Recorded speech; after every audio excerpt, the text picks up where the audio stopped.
그러니까 이거는 처음부터 단추가 잘못 끼워진 거예요. 안녕하세요. 미스 퍼플입니다. 오늘 얘기해볼 내용은 연애 어디까지 실패해봤니? 입니다.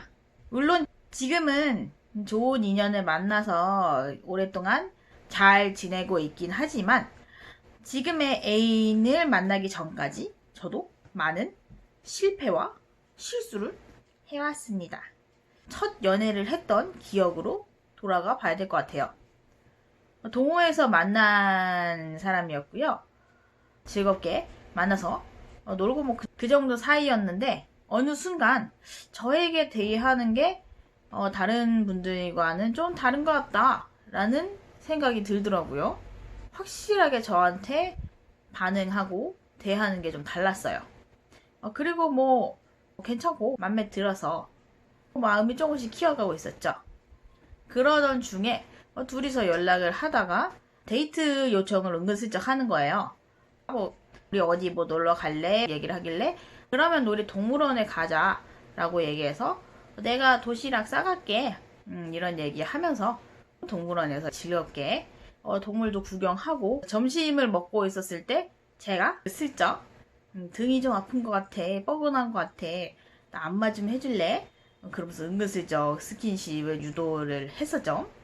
상대방분이 머뭇머뭇거리면서 해주더라고요. 그래서 저도 슬쩍 해줬나? 뭐 그랬을 것 같아요. 동물원 구경을 다 하고 집으로 가는 지하철에서 같은 역에서 환승을 해야 되는 상황이어서 같이 기다리고 있었죠. 근데 제가 이제 내려야 되는 상황인데 그 친구가 잠깐 좀 있자 이러는 거예요. 그러고 나서 지하철을 몇 번 지나치고 난 다음에 조용히 귓속말로 좋아해 라고 얘기를 해주더라고요. 저도 귓속말로 좋아해 한 다음에 제가 우리 사귀자 라고 얘기를 해서 그렇게 인연을 이어가게 됐어요. 그러면 즐겁게 연애를 잘 한 거 아니냐 라고 생각을 할 수 있겠지만 저도 연애가 처음이었고 뭐든 긴장되고 미숙했기 때문에 뭐랄까 너무 허술한 게 많았던 것 같아요. 상대에게 너무 진지함을 요구를 했어요. 제가 그 당시에 신경치료를 해야 돼서 치과를 가게 됐는데 좀 아픈 와중에 문자 연락이 온 거예요. 지금 같으면 그냥 나 신경치료해서 너무 아프다, 지금 마취가 풀려서 아프다, 항상 마취 풀릴 때 너무 아픈 것 같다 그러면서 적당히 어리광을 부리다 말았으면 될 것 같은데 그때 당시에는 그게 너무 중요했는지 제가 그 친구한테 문자를 이렇게 보냈어요. 내가 지금 신경치료를 해서 마취가 풀려서 참 아프다. 내가 이런 사적인 얘기를 하는 이유는 네가 그만큼 소중한 존재라서 이렇게 특별히 알려주는 거다. 이런 식으로 문자를 보낸 거예요. 그때 그 친구한테 답장이 없었거든요. 그때는 왜 그럴까라고 생각했는데 지나 보니까 알겠는 거예요. 당연하지. 신경치료 하나 하는 거 가지고 이렇게까지 의미를 둬서 심각하게 얘기를 하면 나 같아도 좀 당황스러울 것 같긴 해요. 그때를 지금 와서 생각해보면 뭐 가볍게 넘어갈 수 있는 것에도 너무 크게 의미 부여를 해서 상대방에게 뭐 알게 모르게 부담을 준 것이 아닌가 그런 생각이 드네요. 그리고 그 사람에 관해서 자세히 알려하지 않았던 것 같아요. 뭐라고 해야 되나, 알아가는 시간이 좀 필요했을 것 같은데 만나고 이렇게 연애하고 그것 자체가 너무 좋았던 것 같은 느낌? 연인 관계로 잘 지내고 있다가 그 사람의 부모님에게 연락이 오더라고요. 연애할 상황 아니니까 더 이상 연락하지 말아라. 그 당시에는 굉장히 낯선 경험이었고 청천벽력 같은 이야기였어요. 꽝꽝 했죠. 그래서 그 부모님한테 연락만 하고 지낼 순 없느냐라고 얘기를 했었는데 정말 단호하게 거절을 하시더라고요. 연락할 생각을 하지 말아라 그러시는 거예요. 그래서 그 사람과는 흐지부지하게 끝났던 기억이 나요. 그 사람이 얘기해주지 않아서 모르는 걸 수도 있지만 그 사람의 평소 생활 패턴이나 연락하는 주기라든지 지금 하고 있는 게 뭔지 이런 것들에 관해서 한 번쯤 자세히 들여다보지 않았던 제 불찰이기도 했던 것 같아요. 그 사람과는 한동안 연락을 못하고 지내고 있다가 한 1년 뒤, 2년 뒤 다시 연락이 오더라고요.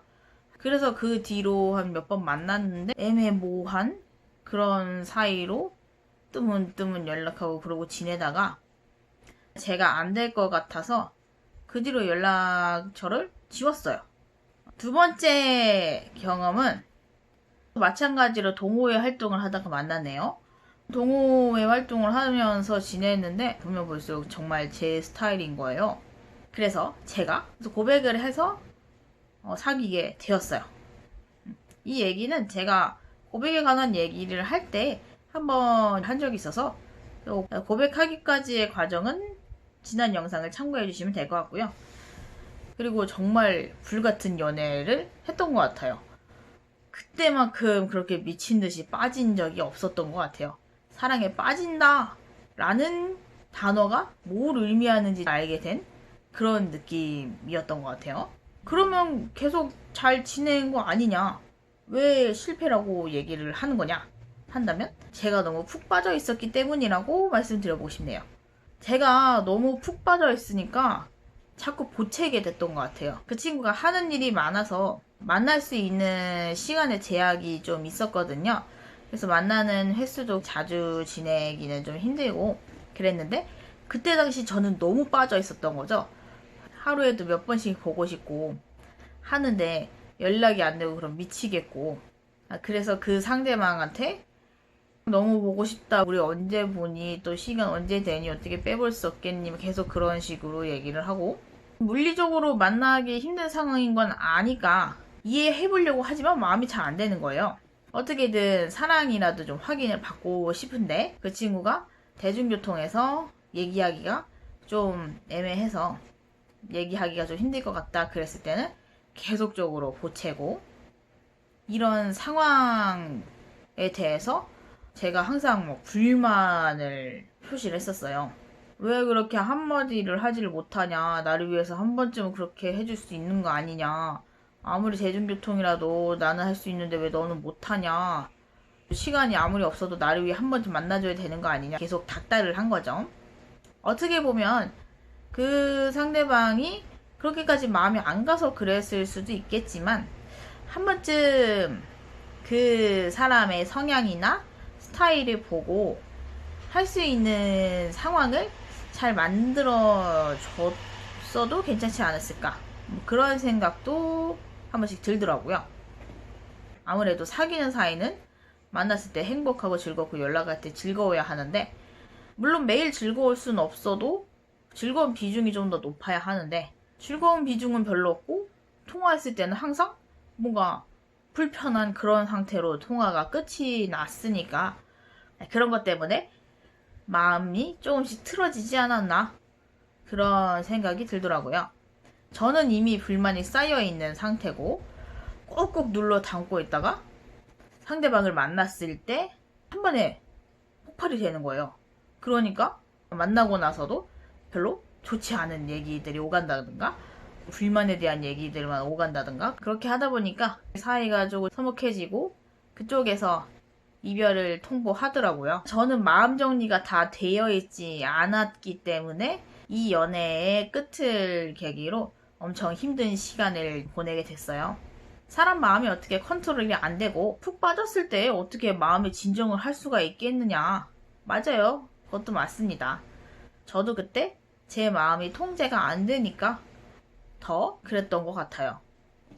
그래도 지금의 제가 그때의 시절로 돌아가서 조금만 더 너그럽게 놔뒀으면 어땠을까라는 생각도 들어요. 뭐 지나간 일을 어쩌겠습니까? 이렇게 해서 두 번째 연애도 대실패로 끝이 나게 됐죠. 세 번째, 회사 동료인 상황에서 썸을 타든 혹은 제가 썸을 만들었던 그런 사이에서 그분이 퇴사를 하시고 그 뒤에 인연을 이어갔던 적이 있어요. 이거는 사실 사귀었다라고 얘기하기도 좀 애매해요. 왜냐하면 제가 좋아한다, 우리 사귀자 라고 얘기했더니 그쪽에서 했던 말이 살 빼였거든요. 지금 생각하면 고백을 한 상황에서 조건부를 걸었다는 것 자체가 저한테 마음이 없었던 건데 제가 그때는 푹 빠져서 그걸 간파를 못한 거죠. 혹은 간파를 했어도 믿고 싶지 않았던 것 같아요.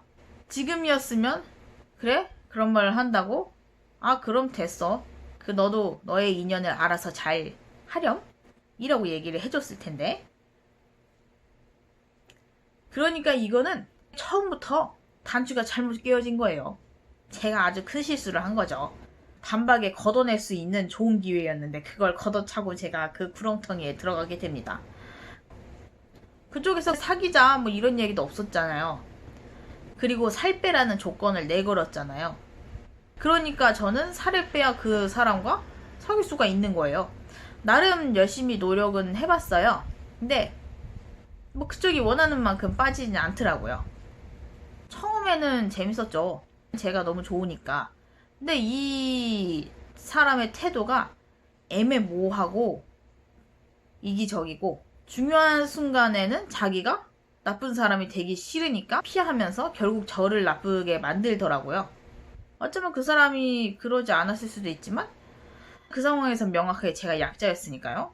그래서 제가 만나자 라고 얘기를 하면은 은근슬쩍 빙빙 돌리고 뭐 오늘은 귀찮다, 오늘은 피곤하다. 제가 그래서 시간 되는 날 너 이때 시간 되지? 그러면 잠깐이라도 보자. 그러면은 어디 나가기 귀찮은데 그냥 우리 동네로 와라. 항상 동네에서 만났고 그리고 살 빼라는 얘기가 있었잖아요. 그러니까 그 앞에서는 마음 편하게 먹지도 못하는 거예요. 그 상대방이 입이 또 짧아요. 그래서 먹고 금방 이제 숟가락을 놓는데 솔직히 저는 덜 먹었는데 들은 말도 있고 그러니까 눈치 보이고 제 양을 다 못 채우고 나오는 일도 좀 허다했고요. 그리고 나서 뭐 할까 물어봐도 뭐 별로 대답도 없고 이건 뭐 심심해 저건 별로야. 그러면 뭐 게임을 할래? 그러면 너는 그 게임 안 하잖아. 이미 집에서 해서 별로 생각이 없다 그러고 뭐 할래라고 계속 물어봐도 빙빙 그냥 돌리면서 별로다 관심 없다 이런 식으로 하기만 하고 그래서 결국에는 MT를 가게 됐단 말이에요. 물론 잠자리도 하긴 했는데 이 잠자리를 적극적으로 얘기를 하는 게 아니라 우물쭈물 은근슬쩍 이렇게 제가 원해서 하는 것처럼 이끌어 가더라고요. 이런 관계가 지속되다 보니까 자존감은 자존감대로 무너져 있고 즐거운 연애 생활도 아니고 사귀는 것도 아니고 안 사귀는 것도 아니고 진짜 이상한 그런 사이를 이끌어 갔었어요. 제가 정말 질질 끌려다녔던 경험이 있네요. 이렇게 실패했던 경험들에 관해서 한번 얘기를 해봤을 때 그럼 무엇 때문에 이렇게 실패를 하고 실수를 하게 되었는가 생각해봤을 때는 제가 너무 퐁당 빠져 있어서였던 것 같아요. 눈이 머니까 뭐가 안 보였던 거예요. 그때 당시 제 친구들이 혹은 저의 가까운 사람들이 진심 어린 조언을 해줬거든요. 하지만 그 조언을 귓등으로도 안 듣고 제 하고 싶은 대로 한 거죠. 그래도 이런 실패 경험이 있었기 때문에 나를 컨트롤하기 위해서는 뭘 어떻게 해야 되지? 이런 거에 대해서 더 생각하게 되는 계기를 가졌던 것 같아요. 그래서 지금의 제가 있는 거고요.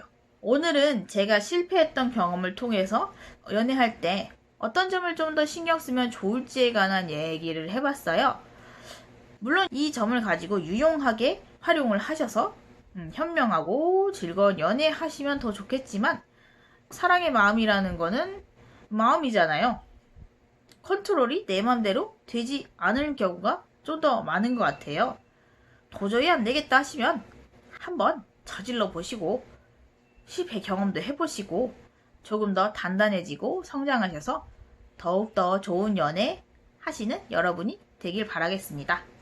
구독과 좋아요는 여러분 맘입니다. 안녕!